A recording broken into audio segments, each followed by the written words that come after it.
പ്രിയമുള്ള സഹോദരന്മാരെ, സഹോദരിമാരെ, ഏവർക്കും ദൈവാനുഗ്രഹം എപ്പോഴും ഉണ്ടായിരിക്കട്ടെ. ബിസ്മില്ലാഹിർ റഹ്മാനിർ റഹീം. വമിൻഹും മൻ യൻളുറു ഇലൈക. അവരുടെ കൂട്ടത്തിൽ നിന്നെ ഉറ്റുനോക്കുന്ന ചിലരുണ്ട്. എന്നാൽ അന്ധന്മാർക്ക് അവർ കണ്ടറിയാൻ ഭാവമില്ലെങ്കിലും നേർവഴി കാണിക്കുവാൻ നിനക്ക് സാധിക്കുമോ? പ്രവാചകനെ ഉറ്റുനോക്കുന്ന ചിലരുണ്ട്. അത് എന്താണ്? പ്രവാചകനെ പിൻപറ്റണമെന്ന ആഗ്രഹമുണ്ട്, പക്ഷേ ഖുറൈശി കൂട്ടങ്ങൾ സമ്മതിക്കുന്നില്ല. അങ്ങനെയുള്ള കൂട്ടരുണ്ട്. അപ്പോൾ അവരോട് പറയാം, നിങ്ങൾ അന്ധൻ വഴി കണ്ടറിയാൻ ഭാവമില്ലെങ്കിലും നേർവഴി കാണിക്കുന്നില്ല. അപ്പോൾ വഴി കണ്ടറിയാൻ തയ്യാറാവണം അവർ. മനസ്സിലായി? പ്രവാചകൻ പറഞ്ഞ കാര്യങ്ങളിൽ അവർക്ക് താല്പര്യമുണ്ടെങ്കിൽ അവരെന്ത് ചെയ്യും? പ്രവാചകൻ്റെ അടുത്തേക്ക് വരണം, പ്രവാചകൻ്റെ കൂടെ ഹിജ്റ ചെയ്യാൻ തയ്യാറാവണം. അതൊന്നും തയ്യാറാവാതെ നിങ്ങൾക്ക് മാലാഖമാർ വന്ന് തങ്ങളെ രക്ഷിക്കും, മുത്തുക്കുടയും കൊണ്ടുവന്ന് ഖുറൈശികളിൽ നിന്ന് രക്ഷിക്കും എന്ന് കരുതിയിരുന്നാലേ ഇരിക്കലുണ്ടാവുള്ളൂ. അപ്പോൾ തയ്യാറാവണം. അവർക്ക് പ്രവാചകൻ പറഞ്ഞ വാക്കുകളോട് താല്പര്യമുണ്ടെങ്കിൽ പ്രവാചകൻ്റെ സന്നിധിയിലേക്ക് പോവുക, എനിക്ക് മുസ്ലിം ആവണമെന്ന് പറയാം. അപ്പോൾ പ്രവാചകന് മാർഗം കാട്ടിക്കൊടുക്കും, അള്ളാഹുവിൻ്റെ സഹായമുണ്ടാവും. അല്ലാണ്ട് പ്രവാചകനെ ഉറ്റുനോക്കിക്കൊണ്ട് കാര്യമില്ല. അതാണ്. പിന്നെ മറ്റൊരു കൂട്ടർ വെച്ചാൽ ഭയപ്പാട് കൊണ്ട് കൂടി നോക്കുക. കാരണം ഇങ്ങനെയൊക്കെ പറഞ്ഞാൽ നമ്മുടെ ദൈവങ്ങൾക്ക് എന്ത് സംഭവിക്കും? ദൈവകോപം ഉണ്ടാവില്ലേ? ഇവനെന്തൊക്കെയാണ് മുഹമ്മദ് എന്ന വ്യക്തി എന്തൊക്കെയാണ് പറയുന്നത്? മക്കയിൽ ദൈവകോപം ഉണ്ടാവില്ല. ലാത്ത ഉസ്സ മനാത്തയെ പറ്റിയൊക്കെ അപവാദം പറഞ്ഞാൽ ദൈവകോപം ഉണ്ടാവില്ലേ എന്നൊക്കെ ചിന്തിച്ച് ഭീതിയോടുകൂടി പ്രവാചകനെ നോക്കുന്ന ആ കൂട്ടരും അവിടെയുണ്ട്. അപ്പം അങ്ങനെ ഒരു ഉദ്ദേശം ഈ ആയത്തിലുണ്ട്. അപ്പം നമ്മൾ അന്ധനായി ഇരുന്ന് കഴിഞ്ഞാൽ നമുക്ക് വഴി കാണില്ല. നമ്മൾ എന്താണ് വഴിയിൽ ഇപ്പോൾ അന്ധന്മാരായെങ്കിൽ ഒരു വടി കൊണ്ട് തപ്പി പിടിച്ച് പോലെ. അപ്പോൾ എത്ര അന്ധന്മാർ ജീവിക്കുന്നില്ലേ? അവർ കഴിയുമ്പോൾ ഒരു വടി ഉണ്ടാവും. വടി കൊണ്ട് തപ്പി നോക്കി അവരിങ്ങനെ വീട്ടിലൊക്കെ ആണെങ്കിൽ സ്റ്റെപ്പ് ഇറങ്ങി പോകും. ഇപ്പം ബസ്സിലൊക്കെ കയറി പോകുന്നില്ല. അവർ ബസ് ആരെങ്കിലും സഹായിക്കും. റോഡിലൊക്കെ പല കുഴികളുണ്ട്, അതൊന്നും ചാടാതെ അവർ പോകുന്നുണ്ടല്ലോ. അപ്പോൾ എന്താണ് അവരുടെ ഒരു ഉൾക്കാഴ്ച അതുണ്ടാവും. പിന്നെ അവർ ആ വഴി കാലങ്ങളായ അങ്ങനെ സഞ്ചരിക്കുന്നത് കൊണ്ട് അവർക്ക് കുറേയൊക്കെ നടക്കാനും ഒക്കെ കഴിയും. അല്ലാണ്ട് ഇങ്ങനെ പേടിച്ച് വീട്ടിലിരുന്നാൽ ഇരിക്കലേ ഉണ്ടാവുള്ളൂ. അപ്പോൾ നമ്മൾ തയ്യാറാവണം. പ്രവാചകൻ പറഞ്ഞ കാര്യങ്ങൾ കൊടുക്കുക താല്പര്യമുണ്ടെങ്കിൽ അവർ പ്രവാചകൻ്റെ അടുത്തേക്ക് വരിക, അല്ലെങ്കിൽ സഹാബിമാരുടെ അടുത്തേക്ക് വരിക. എനിക്കിനി കൂടുതലായിട്ട് എടുക്കണം, ആ അള്ളാഹുലേക്ക് കൂടുതലായി എടുക്കണം, പ്രവാചകൻ്റെ വചനങ്ങളിലും കൂടുതലായി കേൾക്കണം എന്നൊക്കെ പറഞ്ഞാൽ പരിഹാരമുണ്ടാവും. ഉമ്മി മക്തുമുള്ള വ്യക്തി ഇസ്ലാം മതം സ്വീകരിച്ച കഥയൊക്കെ നമുക്കറിയാമല്ലോ അല്ലേ? അപ്പം അന്ധനായവർ, പിന്നെ ദുർബലരായവർ, അങ്ങനത്തെ ഒരു കണക്കും ഇസ്ലാമില്ല. നിങ്ങൾ തയ്യാറുണ്ടോ? ഇസ്ലാമിൻ്റെ വാതിൽ മലർക്കെ തുറന്നിട്ടിരിക്കണം. എത്ര വലിയ പണക്കാരനാവട്ടെ പാവപ്പെട്ടവനാവട്ടെ ആർക്കും ഇസ്ലാമിലേക്ക് കടന്നു വരാം. ബുദ്ധിമാനാവട്ടെ ബുദ്ധി കുറഞ്ഞവനാവട്ടെ ആർക്കും ഇസ്ലാമിലേക്ക് കടന്നു വരാം. ഒരു വ്യക്തി നമുക്കറിയാമല്ലോ, ഒരു മരച്ചുവട്ടിൽ പിന്നെ കാരക്കമ്മീൻ തിന്നുകൊണ്ടിരുന്ന ഒരു വ്യക്തി പ്രവാചകനും കൂട്ടിയും യുദ്ധത്തിന് പോകുമ്പോൾ ചോദിച്ചു, നിങ്ങളെങ്ങോട്ടാണ് പോകുന്നത്? അപ്പോൾ ഞങ്ങൾ യുദ്ധത്തിന് പോവുകയാണ്. അപ്പോൾ അയാൾ ചോദിച്ചു, ഞാൻ യുദ്ധത്തിൽ വന്ന് എന്ത് കിട്ടും? എനിക്ക് സ്വർഗം കിട്ടും എന്ന് പറഞ്ഞപ്പോൾ അദ്ദേഹം പ്രവാചകൻ്റെ കൂടെ യുദ്ധത്തിന് ചേരുകയും അങ്ങനെ അദ്ദേഹം ഷഹീദാവുകയും ചെയ്തു. അപ്പോൾ ഒരു വക്ത് നമസ്കാരം പോലും നമസ്കരിക്കാതെ, നോമ്പ് പോലും നോക്കാതെ അദ്ദേഹം സ്വർഗത്തിൽ പ്രവേശിച്ചു. പ്രവാചകൻ അനുചരന്മാർ കാട്ടിക്കൊടുക്കുകയും ചെയ്തു. വളരെ എളുപ്പത്തിൽ സ്വർഗം പ്രവേശിച്ച വ്യക്തിയാണ് അദ്ദേഹം. ആ പ്രവാചകനോട് സംസാരിച്ച വാക്കും ഷഹീദായ സമയവും തമ്മിൽ കുറഞ്ഞ മണിക്കൂറുകൾ തമ്മിലുള്ള അകലം മാത്രമുണ്ടായിരുന്നു. അദ്ദേഹം പ്രവാചകനോട് ആദ്യമായി സംസാരിച്ചു.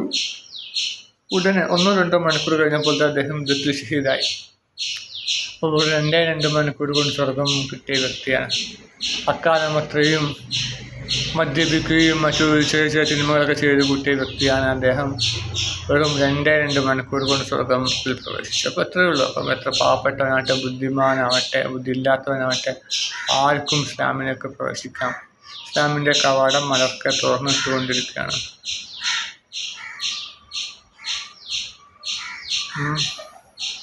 അപ്പോൾ അവർക്ക് പ്രവാചകന് ഒരിക്കലും അവരെ നിറവിലാക്കാൻ കഴിയില്ല. പ്രവാചകന് ഖുർആൻ വചനങ്ങൾ അവർക്ക് ഓതി കേൾപ്പിക്കാനും ഇസ്ലാമിലേക്ക് ക്ഷണിക്കാനും മാത്രമേ പറ്റുകയുള്ളൂ. അവർക്ക് തോന്നണം, മനസ്സിലായി, അവർക്ക് ഇസ്ലാമിലേക്ക് വരണമെന്ന് അവർക്ക് തോന്നണം. അപ്പം പ്രവാചകന് പിതൃവ്യനായ അബൂ താലിബ് പിന്നെ ഇസ്ലാമിലേക്ക് വന്നിട്ടില്ലല്ലോ.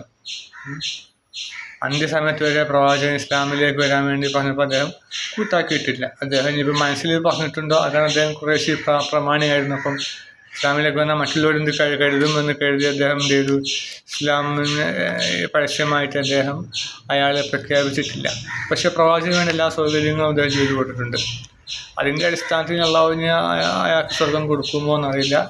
രഹസ്യമായിട്ട് അദ്ദേഹം ഇസ്ലാമിനെ പുൽകിയിട്ടുണ്ടോ അതും അറിയില്ല. അതായത് പിന്നെ ഒരാൾക്ക് പിന്നെ ഒരാളെ ഇസ്ലാമിനെ കൊണ്ടുവരിക എന്നുള്ളത് പ്രവാചകൻ്റെ കയ്യിൽപ്പെട്ടതല്ല. പ്രവാചകൻ പറഞ്ഞു കൊടുക്കാം, ഖുർആൻ ഓതി കൊടുക്കാം, അതുപോലെ തന്നെ നല്ല ജീവിതം കാട്ടി അവരുടെ മനസ്സിനെ ഇളക്കാം എന്നല്ലാണ്ട് പരിപൂർണമായിട്ടുള്ള ഇസ്ലാമിനെ കൊണ്ടുവരാൻ പ്രവാചകന് കഴിയില്ല. അത് ആ വ്യക്തി സ്വയം തന്നെ തീരുമാനിക്കണം. ഒരു വ്യക്തി, ഒരു സ്ത്രീ, ജൂത സ്ത്രീ പ്രവാചകൻ്റെ ശരീരത്തിൽ സ്ഥിരമായിട്ട് ചപ്പുചവറുകൾ ഇടാറുണ്ടായിരുന്നല്ലോ. പ്രവാചകൻ എന്ത് ചെയ്യും, അത് ഒരു തട്ടി അങ്ങോട്ട് പോവുകയും ചെയ്യും. അങ്ങനെ ഒരിക്കലും ആ സ്ത്രീക്ക് ഈ രോഗം വന്നു എന്ന് കേട്ടപ്പോൾ പ്രവാചകൻ അവരെ സന്ദർശിക്കുകയും അവരുടെ രോഗം മാറാൻ വേണ്ടി പ്രാർത്ഥിക്കുകയും ചെയ്തു. അങ്ങനെ ആ സ്ത്രീയുടെ രോഗം മാറിയപ്പോൾ ആ സ്ത്രീ പ്രവാചകൻ്റെ സന്നിധിയിൽ വന്ന് ഇസ്ലാം മതം സ്വീകരിച്ചു. അപ്പോൾ ഇതൊക്കെ അള്ളാഹുവിൻ്റെ ഒരു ഇടപെടലാണ്. ആ രോഗം വന്നതുകൊണ്ടാണ് അങ്ങനെയൊക്കെ സംഭവിച്ചത്. അപ്പോൾ അള്ളാഹു ഉദ്ദേശിക്കാൻ നടക്കില്ല എന്ന് കരുതി അള്ളാഹു എല്ലാവരും നരകത്തിൽ കൊണ്ടുപോവുക എന്നല്ല എൻ്റെ അർത്ഥം. മറിച്ച് അള്ളാഹു അതുപോലത്തെ രോഗങ്ങളൊക്കെ വരുത്തി നോക്കും. എന്നിട്ടും ആ സ്ത്രീക്ക് വേണമെങ്കിൽ ശരിയാവാമായിരുന്നു. പക്ഷേ ആ സ്ത്രീ എന്തുകൊണ്ടോ ഇസ്ലാമിനെ പുൽകാൻ സ്വയം തയ്യാറായി. അപ്പോൾ അള്ളാഹു അവർക്കുള്ള വഴി എളുപ്പമാക്കി കൊടുത്തു.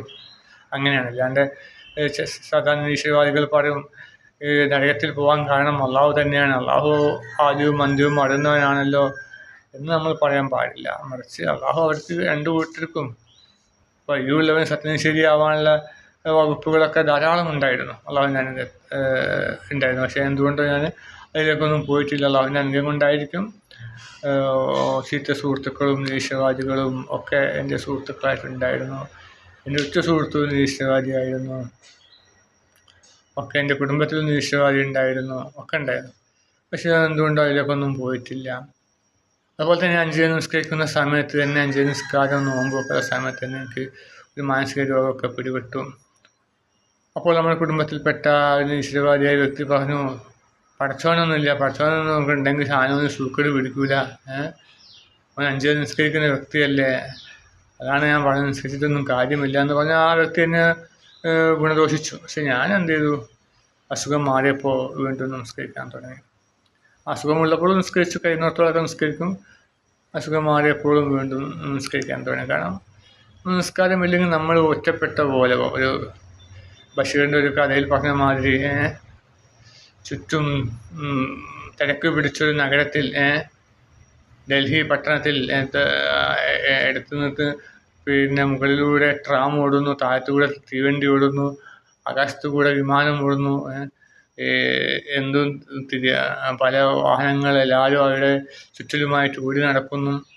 അങ്ങനെയുള്ള മഹാനഗരത്തിൽ പെട്ടുപോയ അവസ്ഥയായിരിക്കും നമ്മൾ നമസ്കരിച്ചിട്ടില്ലെങ്കിൽ.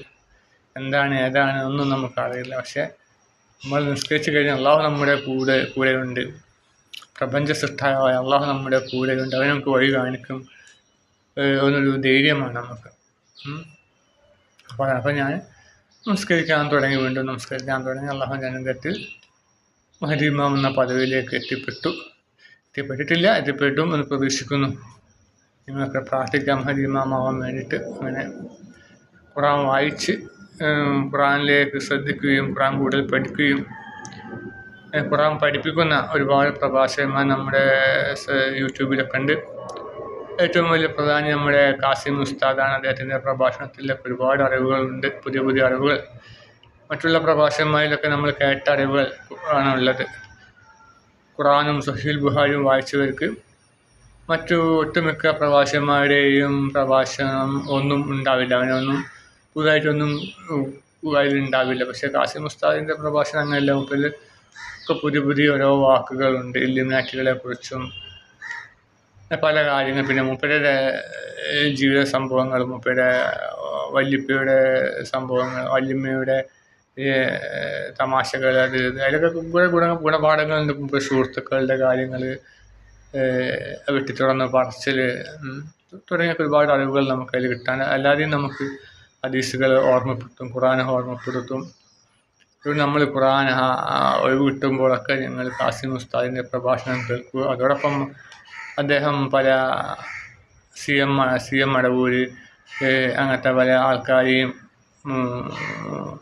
പിന്നെ വിളിച്ച് പ്രാർത്ഥിക്കണം എന്നൊക്കെ അദ്ദേഹം ചില പ്രഭാഷണങ്ങൾ പറയാറുണ്ട്. അത് നമ്മൾ ഒരിക്കലും ഉൾക്കൊള്ളരുത്. ശിർക്ക് നമ്മൾ അദ്ദേഹത്തിൻ്റെ പ്രഭാഷണങ്ങളിലെ ശിർക്ക് നമ്മൾ ഒഴിവാക്കി ബാക്കിയെല്ലാം നമ്മൾ കേൾക്കുക. അതിലൊക്കെ ഒരുപാട് അറിവുകളും കാര്യങ്ങളും ഉണ്ട്. സാത്താനിസവും ഇല്ലുമിനാറ്റിയും തുടങ്ങിയ പല അറിവുകളും അതിൽ നിന്ന് നമുക്ക് കിട്ടും. അതൊക്കെ നമ്മൾ മനസ്സിലാക്കുക. അറിവുള്ളവരിലേക്ക് നമ്മൾ മുഖം തിരിക്കുക. നമ്മൾ ബധിരന്മാരാവരുത്. നന്മ ഉപദേശിക്കുന്ന ഏത് പ്രസംഗങ്ങൾ നമ്മൾ കേൾക്കുക. അങ്ങനെ എല്ലാം കേൾക്കുന്ന, നന്മ കേൾക്കുന്ന ആ ഭാഗ്യന്മാരുടെ കൂട്ടത്തിൽ അള്ളാഹു നമ്മൾ ഉൾപ്പെടുത്തുമാറാകട്ടെ. ആമീൻ.